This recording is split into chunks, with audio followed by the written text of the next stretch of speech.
it's Miss Jones, and if you guessed me as your mystery reader, you were correct. Today I'm going to read to you one of my favorite books.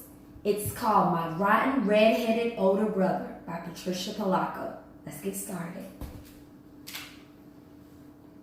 My brother and our mother and I all lived with my grandparents on their farm in Union City, Michigan.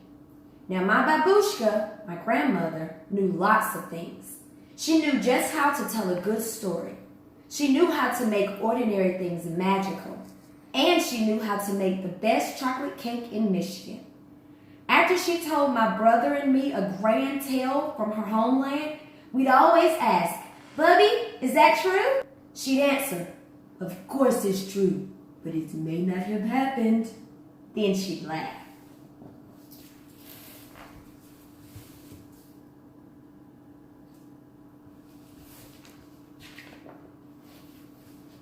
Now, I knew that she loved me all right, but I couldn't quite understand how she could even like my older brother, Richard. He had orange hair that was like wire. He was covered in freckles and looked like a weasel with glasses. The one thing that my bubby didn't seem to know was how perfectly awful my brother really was. Mind you, he was always nice whenever she was around us, but as soon as she'd leave, he would do something terrible to me and laugh.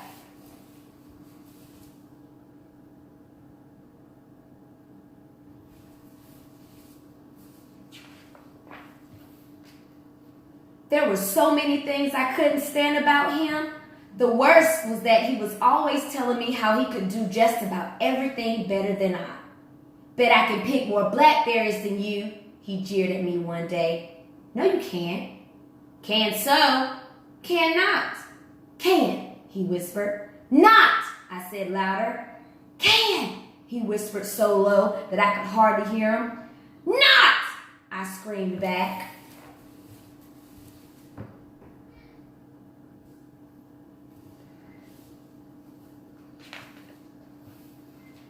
We both picked blackberries for most of the afternoon.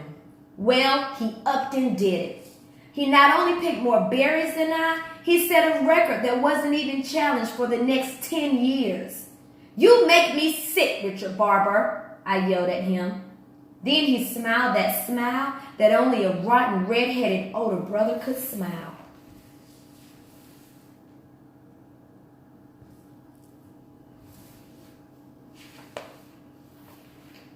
I guess I would have to face it. He could run the fastest, climb the highest, throw the farthest, sit the longest, get the dirtiest, burp the loudest, and spit the farthest. He had no equal, certainly not me.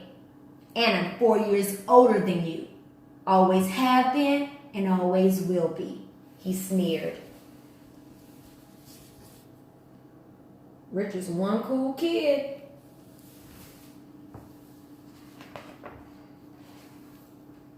There had to be something I could do that he couldn't. Then an inspired thought comforted me like a fresh breeze on a hot summer day. "Oh, Richie," I cooed as I stood next to the rhubarb bush. "Do you like rhubarb?" "No," he said. "It's the sourest stuff on this planet." Now I knew, at long last, that I had him. "Bet I can eat more of this raw rhubarb than you can without getting the puckers," I challenged. "I don't think so." "I do." "I don't," he said, narrowing his eyes. "I do," I insisted. "Don't," he hissed, looking smug. "Do," I said as I grabbed the first stalk and started chewing it almost down to the leaf.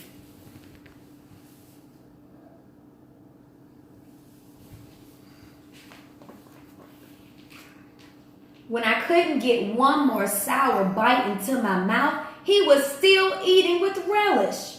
"I thought you said you don't like rhubarb," I said through pursed lips. "I don't like it. I love it," he announced as he popped the last stalk into his mouth. I was so mad, I couldn't even feel how my belly was starting to ache. "I can't stand you, Richard Barber. I double dog can't stand you." I screamed as I went into the house to be consoled by my grandmother. Yeah, and I'm 4 years older than you too, you little twerp. Always have been and always will be, he called after me. Then he laughed that rotten, red-headed older brother laugh.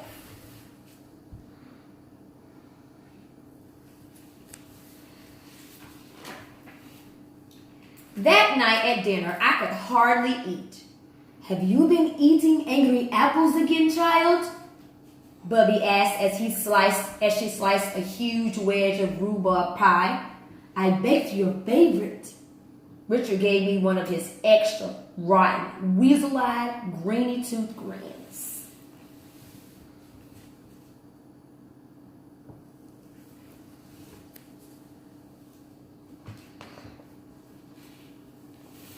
At bedtime, my Bubby came and sat on the edge of the bed like she did every night. Look, a falling star, she said. We watched it streak across the sky. Then she spit twice between her fingers and gave her chest a loud slap. Why did you do that, Bubby? I said. I was making a wish. Didn't you know that wishes on falling stars come true? At last, I knew how I was going to get back at my brother. For the longest time, I watched the dark sky until I saw a star shoot across the night. Then I spit between my fingers and slapped my chest. It was done. My wish was to do something, anything better than my brother. I'd show him.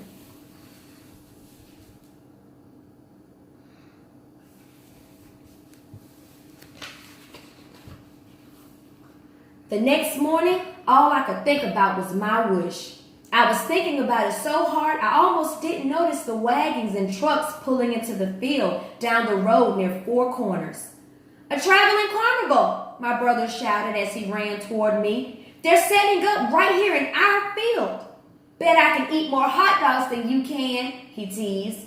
He was already starting it, but this time I was going to do something so incredible that even he would have to sit up and take notice.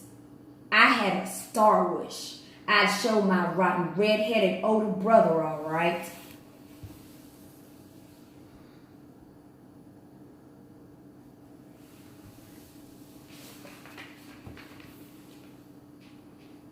That night, I ran straight for the merry-go-round. We must have taken 50 turns on that carousel. But then my brother got off. I stayed on. I went around and around and around. I knew I could do this longer than you, I shouted to my brother, feeling proud but just a bit dizzy. Trisha, I heard my Bubby call out. Get off from that thing. It's time to go home.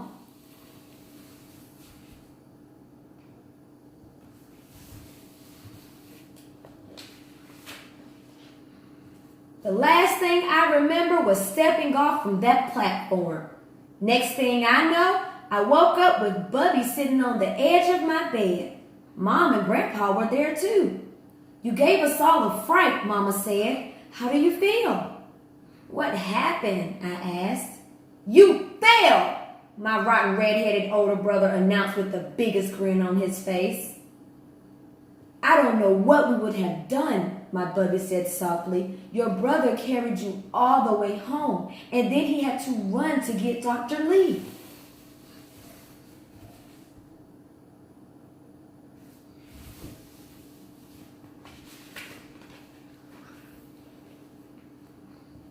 You had to have stitches. I watched it all, he said excitedly.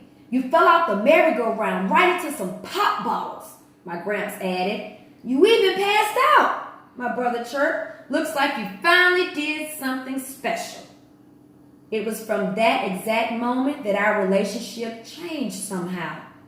Thanks, Richie, I said to him.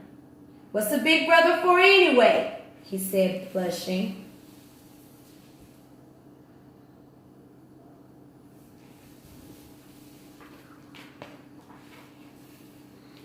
That night, we were all out in the yard. On hot Michigan nights, it was my family's custom to sleep outside where it was cool. Look at those stars. Bubby said quietly. Wishes are funny, aren't they? I said. Sometimes they come true differently than you think they will. That's why you have to be very careful what you wish for. It just may come true, said Bubby. Then she squeezed both of our hands. Hang on to the grass, she whispered. Why, Bub? My brother asked. Because if we don't, we might float up to the stars. Then she leaned over and kissed us both 3 times. I kiss your eyes, and I hold both of your hearts in my good keeping. And this night, I thank God that I walked this earth with both of you. Amen.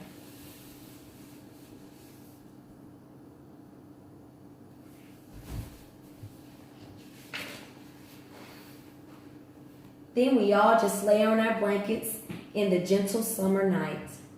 I'll always be 4 years older than you, though, my brother whispered softly. Then he smiled. All of us held one another's hands, and then we all drifted off to sleep.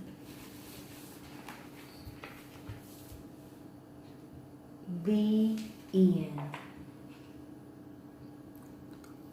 Hope you enjoyed.